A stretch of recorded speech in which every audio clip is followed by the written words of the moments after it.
एक राजकीय बातमी आहे। मी भाजपची राष्ट्रीय नेता असताना सुरेश धस माझ्यावर थेट आरोप करतात। फडणवीस आणि बावनकुळेंनी सुरेश धस यांना समज द्यावी असं पंकजा मुंडे यांनी म्हटलंय। सकाळ वृत्तपत्राला दिलेल्या मुलाखतीमध्ये पंकजा मुंडे यांनी हे वक्तव्य केलंय। तर सर्व कॅमेरे घेऊन फिरणाऱ्या आमदारांनी मुंडेंची गुपचूप भेट का घेतली असा प्रश्न देखील त्यांनी विचारला। भेट गुपचूप का घेतली त्याचं उत्तर त्यांनी महाराष्ट्राला दिलं पाहिजे असं आव्हान देखील पंकजा मुंडेंनी सुरेश धसांना दिलंय।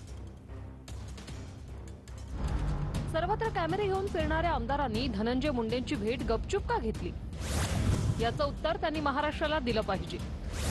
मी भाजपची राष्ट्रीय नेता असताना ते माझ्यावर थेट आरोप करत आहेत। मुख्यमंत्री फडणवीस आणि प्रदेशाध्यक्ष बावनकुळेंनी त्यांना समज द्यावी।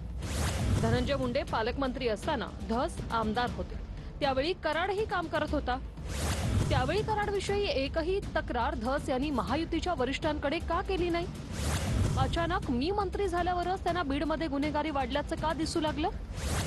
माझा आणि माझ्या पक्षाचा काहीही संबंध नसताना मलाच लक्ष का केलं? हिवाळी अधिवेशनात फडणवीसांनी शब्द दिलेला असतानाही बाहेर हा विषय पेटता ठेवण्याचं कारण काय? 12 डिसेंबरला मी मस्साजोगला देशमुख कुटुंबियांची भेट घेण्यास निघाले होते।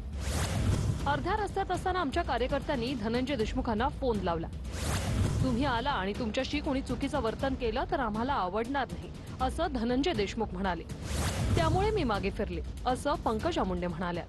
ज्या विषयामध्ये कुठलाही संबंध नसताना माझ्या नावाचा उल्लेख करणं किंवा कुठल्याही टिप्पणी करणं वैयक्तिक पद्धतीने हे त्यांनी करणं अपेक्षित नाही आणि त्यांनी ते करू नये।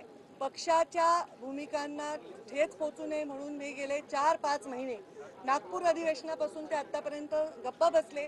पण मी आता पक्षश्रेष्ठींना विनंती केली आहे की त्यांना समज द्यावी। असंच मी त्या पत्रकारांनाही बोलले। त्यांनी अशी हेडिंग दिली की पक्षश्रेष्ठींनी समज द्यावी।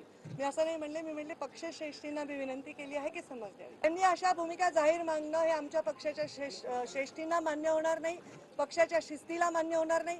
त्यांनी निवडून आलेल्या त्याच गुलालात माझ्याविषयी बोलले, पण आज आमचा निकाल कधी लागलाय? नोव्हेंबरमध्ये, ऑक्टोबरमध्ये कधी लागलाय?